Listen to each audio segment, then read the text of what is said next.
আসসালামু আলাইকুম ফ্রেন্ডস, কেমন আছেন সবাই? আশা করি নিশ্চয়ই ভালো। আজ আপনাদের জন্য ঘনুপোকা গল্পের পরবর্তী পর্ব নিয়ে এলাম। গল্পটি শুরু থেকে শেষ পর্যন্ত দেখবেন এবং গল্প শেষে কমেন্ট করতে ভুলবেন না কেমন লাগলো। যদি ভালো লেগে থাকে তাহলে একটি লাইক দেবেন। আপনি যদি আমাদের চ্যানেলের নতুন দর্শক হয়ে থাকেন তাহলে এখনই চ্যানেলটি সাবস্ক্রাইব করে পাশে থাকা বেল আইকনটি অন করে দিন। আর যারা অলরেডি সাবস্ক্রাইব করেছেন তাদেরকে জানাই অসংখ্য অসংখ্য ধন্যবাদ। তো ফ্রেন্ডস, কথা না বাড়িয়ে চলুন গল্পে চলে যাই। ইমরান বলল, আপনাকে ওভাবে শুনিয়ে গেল, বাবির হাতকে কিছু বলেনি? সৈকত বলল, না, কেন বলবে? রাহাত তো ভুল বলেনি, তাই না? ইমরান বলল, পুরো বিকেল সন্ধ্যা জানিয়ে জল্পনা কল্পনায় ডুবে মরেছিলেন। ওই ঘটনার পর কি তা থেকে বের হয়ে আসতে পেরেছেন তো?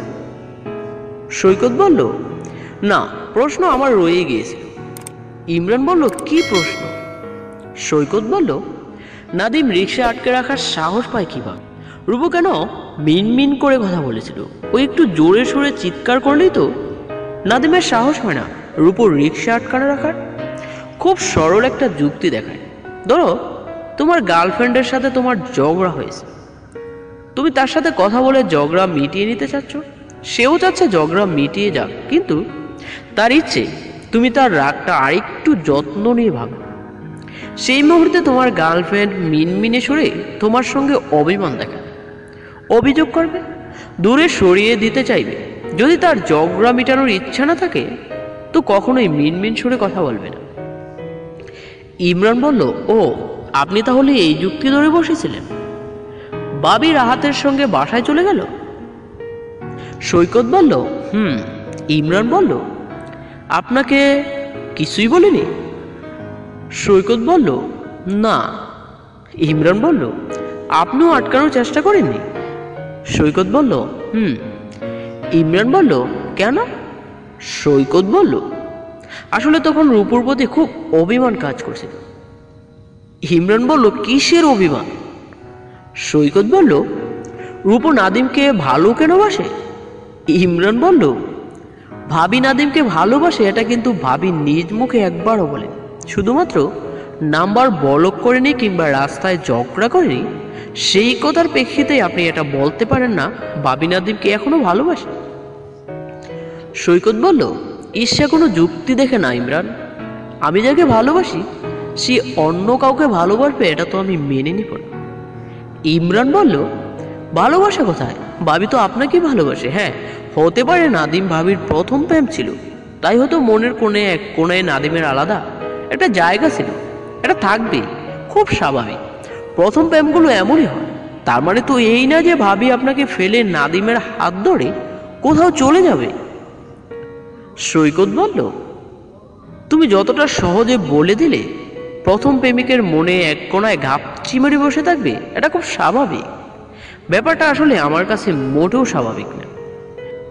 রূপু আমার মনে শুধুমাত্র আমার, ও সবটা জুড়ে শুধু আমিই থাকবো। আমি রূপুর প্রথম প্রেম হতে পারিনি, সেই আফসোসই দীর্ঘ নিঃশ্বাস ফেলতে ফেলতে আমার বেলা যায়। আর তুমি বলছো আমার সঙ্গে জীবন শুরু করার পরও ওই ছেলেকে আমি মেনে নিব? অসম্ভব।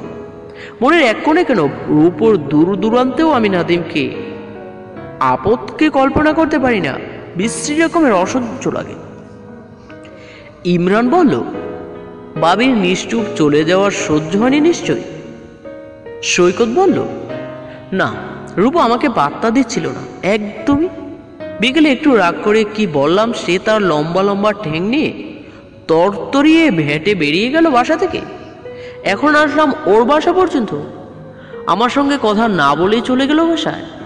একটু তো বোঝা উচিত ছিল হয়তো আমি কিছু বলতে চাচ্ছি। রূপুর কাছে হঠাৎ করে আমি এতটাই মূল্যহীন হয়ে গেলাম? কাউকে ভালোবাসলে বুঝি নিজের মূল্য এভাবে হারিয়ে যায়? ইমরান বলল, আপনি তো ভালোবাসার কথাই বলেননি। না বলি দুঃখ করতে করতে শেষ হয়ে যাচ্ছেন। ভাবি আপনাকে পাত্তা দিচ্ছে না, এত দুঃখ বলেছি কেন আপনি? সৈকত বলল, ভালোবাসার কথা অবিলায় বলে দেওয়ার ক্ষমতা সবার থাকে না। ইমরান বলল, বিয়ের কত বছর হলো এখন আপনাদের? সৈকত বলল, 6 বছর। ইমরান বলল, এতগুলো সময়ে ভালোবাসার কথা বলতে পেরেছেন? সৈকত বলল, বলেছি তো, পরদিনই বলেছি। পরদিন দুপুরে রূপো আমার বাসায় আসলো। আমি আমার রুমে ল্যাপ মুড়ি দিয়ে শুয়ে আছি, ঘুমাইনি, এমনি চোখ বন্ধ করে শুয়েছিলাম।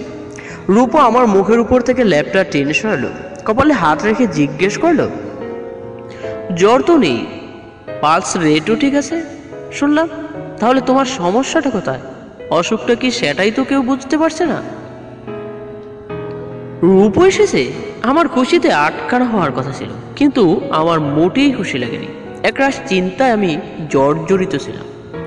আমাকে এতগুলো দিন ধরে সীমাহীন চিন্তায় জর্জরিত রেখে অসুস্থ করে দেওয়ার পর রূপোর মুখে এমন প্রশ্ন একদমই মানায় না। মেজাজ বিগড়ে দেওয়া প্রশ্ন ছিল সেটা। বিয়ের পর থেকে রূপো আমার মেজাজ বিগড়ে দেওয়া ছাড়া আর কিছু করেছে বলে আমার মনে পড়ে না। ঠিক সেই মুহূর্তে বারবার একটাই প্রশ্ন নিজেকে করে যাচ্ছিলাম, কেন আমি এই মেয়েটাকে ভালোবাসলাম? রূপো আমার দিকে তাকিয়েছিল, জবাবের আশা। আমি কিছুই বলিনি। কি বলতাম? আমাকে তোমার অসুখে পেয়েছে, এই কঠিন কথাটা কি এত সহজেই বলে দেওয়া যায়? উত্তর না পেয়ে রূপো আমার পাশে এসে বসল, বলল, শুনলাম গতকাল দুপুর থেকে কিছুই খাওনি, কেন? আমি বললাম, ইচ্ছে হয়নি। রূপো বলল, সমস্যাটা কোথায় সৈকত? এই মেয়ে আমাকে সৈকত বলে ডাকবে না। রূপো বলল, তাহলে কি বলে ডাকবো? আমি বললাম, কিছুই ডাকার দরকার নেই।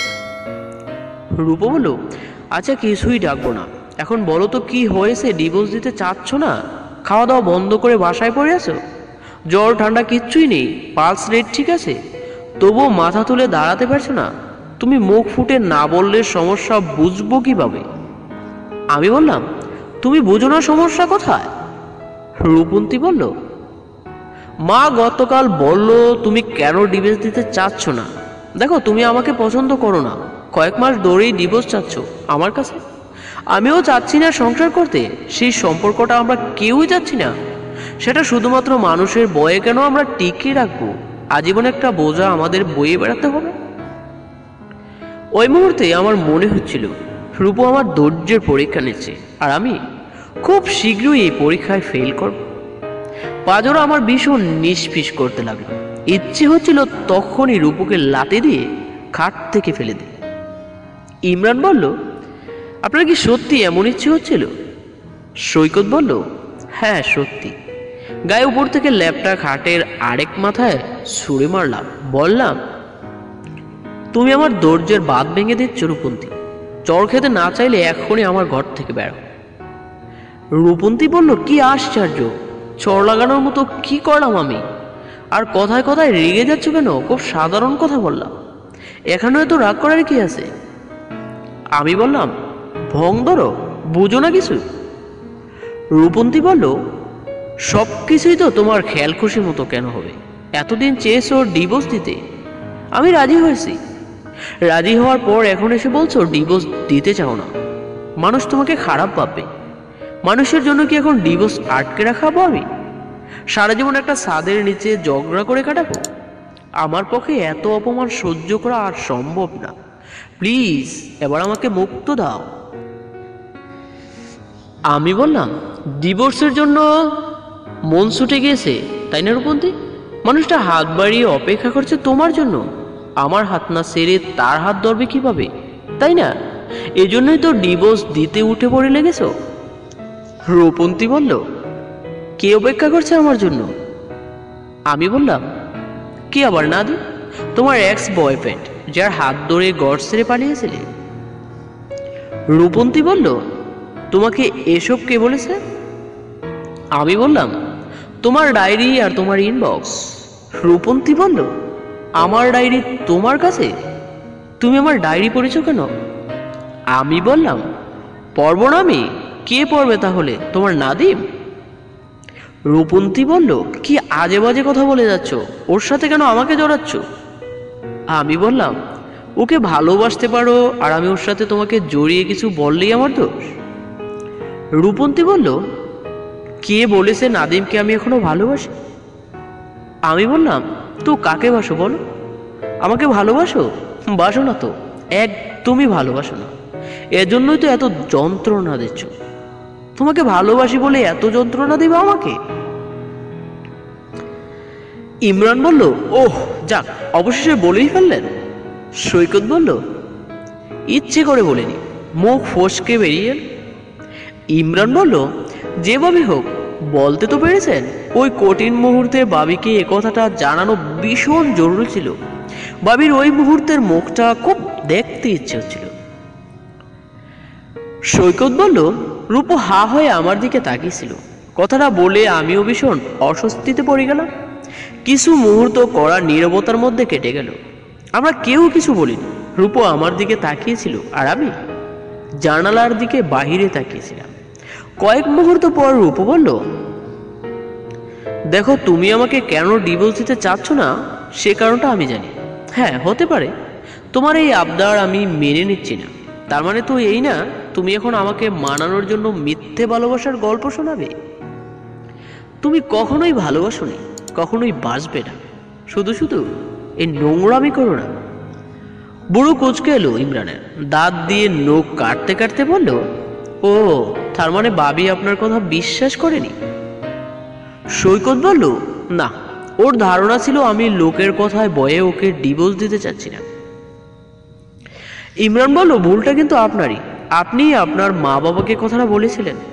সৈকত বলল, হ্যাঁ বলেছিলাম। তখন তো আর অত কিছু ভেবে বলিনি। রূপুকে আমি ভালোবাসি এটা রূপুর কাছে মিথ্যে নোংরা নাটক মনে হচ্ছে। এই ব্যাপারটা মেনে নেওয়া ডিভোর্সের চেয়েও আরো বেশি কষ্টকর মনে হচ্ছিল। রূপুকে খুব বেশি অসহ্য লাগছিল। মনে হচ্ছিল এই মেয়েটা পৃথিবীর সবচেয়ে কঠিন ধাতুতে গড়া একটা নির্দয়া ডাইন। এই ডাইনিটার মাথায় দেয়ালে ঠুকে ঠুকে মেরে ফেলি। আমাকে ডিভোর্স দেওয়ার চেয়ে ভালো হবে রূপন্তী মরে যাক। আমাকে ছেড়ে যদি যেতেই হয় তো দুনিয়া ছেড়ে চলে যাক। আমাকে ছেড়ে এই পৃথিবীর বুকে বিচরণ করা রূপর জন্য নিষিদ্ধ। ইমরান বলল, অন্যায় করলেন আপনি। ভালোবাসা সত্ত্বেও স্বীকার করছেন না আপনি আর ডাইনি ডাকছেন ভাবিকে। সৈকত বলল, তখন আমার হিংসায় জ্বলে পুড়ে ছাই হওয়া দশা। ওরকম কঠিন সময়ে ন্যায় অন্যায় মাথায় আসেনি।